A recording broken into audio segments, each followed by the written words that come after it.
آج سے 11 سال پہلے میں نے زہرا کو کسی شادی میں دیکھا تو دیکھتی رہ گئی۔ وہ اس قدر خوبصورت تھی کہ میں نے پہلی نظر میں ہی اسے اپنے اکلوتے بیٹے ذیشان کے لیے منتخب کر لیا۔ لیکن مجھے نہیں معلوم تھا کہ اتنے خوبصورت چہرے کی قسمت اتنی بدصورت ہوگی۔ میں زہرا کو دھوم دھام سے اپنے گھر میں بہو بنا کر لائی، اور پہلے دن سے ہی میرے اندر پوتے کی خواہش بیدار ہوئی، کیونکہ ذیشان میرا ایک ہی بیٹا تھا۔ ذیشان کو زہرا کا حسن بھا گیا اور وہ اس کا دیوانہ ہو گیا۔ میں بھی بہت خوش تھی کیونکہ زہرا بہت اچھی نیک لڑکی تھی۔ سب ٹھیک چل رہا تھا، لیکن شادی کے پہلے سال تک کوئی خوشخبری نہ ملی تو مجھے مایوسی ہوئی، مگر میں نے زہرا اور ذیشان سے کچھ نہ کہا، یہ ذکر نہ چھیڑا کہ ان کی خوشیوں بھری زندگی میں زہر نہیں گھولنا چاہتی تھی۔ پھر دیکھتے دیکھتے 3 سال گزر گئے تو میں نے دونوں کو علاج کے لیے کہا۔ وہ دونوں بھی اولاد کی خواہش رکھتے تھے، اسی لیے علاج شروع کروایا۔ مسلسل 8 سال علاج چلتا رہا، لیکن کوئی فائدہ نہیں ہوا۔ ڈاکٹر نے کہا ایسی بے اولادی جس کی وجہ میڈیکل سائنس کے پاس نہیں ہے، اور بے اولادی کی سب سے خطرناک قسم ہے۔ جہاں وجہ ہو اسے ٹھیک کرنا آسان ہے، جہاں وجہ ہی پتہ نہ ہو تو بہت مشکل ہو جاتی ہے۔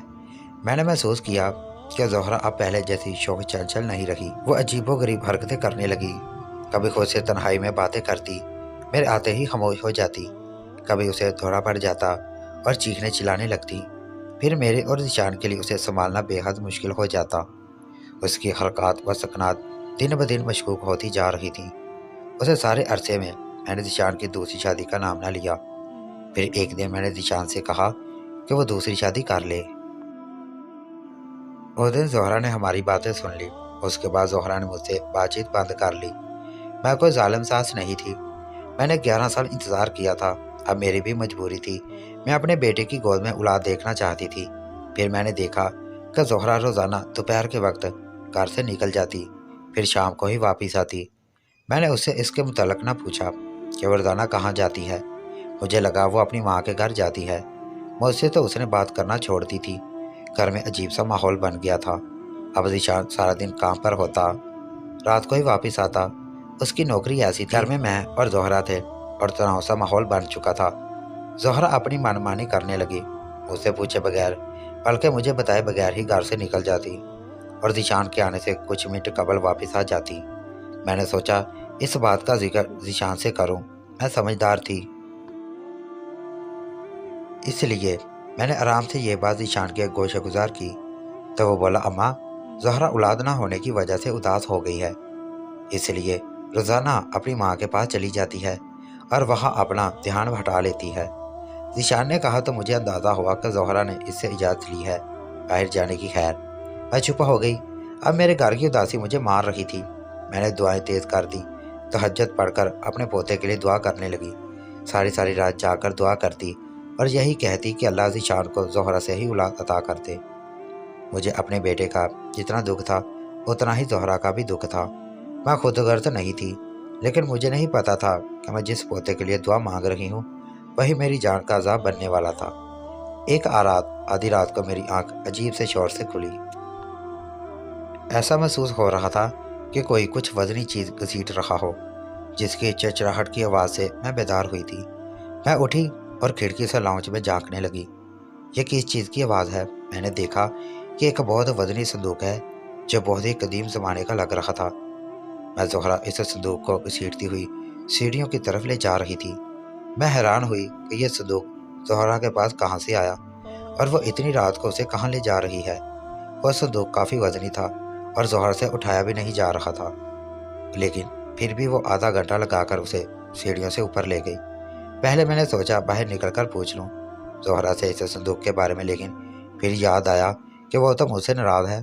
میں پوچھتی بھی تو آگے سے اس نے کوئی جواب نہیں دینا تھا، اور خاص بات یہ تھی کہ آج اس رات ذیشان کسی کام سے شہر سے باہر گیا ہوا تھا، یعنی زہرا اس انتظار میں تھی کہ ذیشان گھر پر نہ ہو تو وہ یہ کام سر انجام دے۔ پھر زہرا کافی دیر چھت پر ہی رہی۔ مجھے نیند کا غلبہ تھا، میں مزید انتظار نہ کر سکی اور سو گئی۔ پھر میں اس واقعے کو بھول گئی۔ اگر میں ذیشان سے ذکر کرتی تو میں ہی بری بن جاتی اس کی نظر میں، کیونکہ ذیشان زہرا کے خلاف ایک لفظ بھی سننے کو روادار نہ تھا۔ پھر ایک دن میں بنا دستک دیے زہرا کے کمرے میں گئی تو دیکھا کہ وہ اپنے بال کینچی سے کاٹ رہی ہے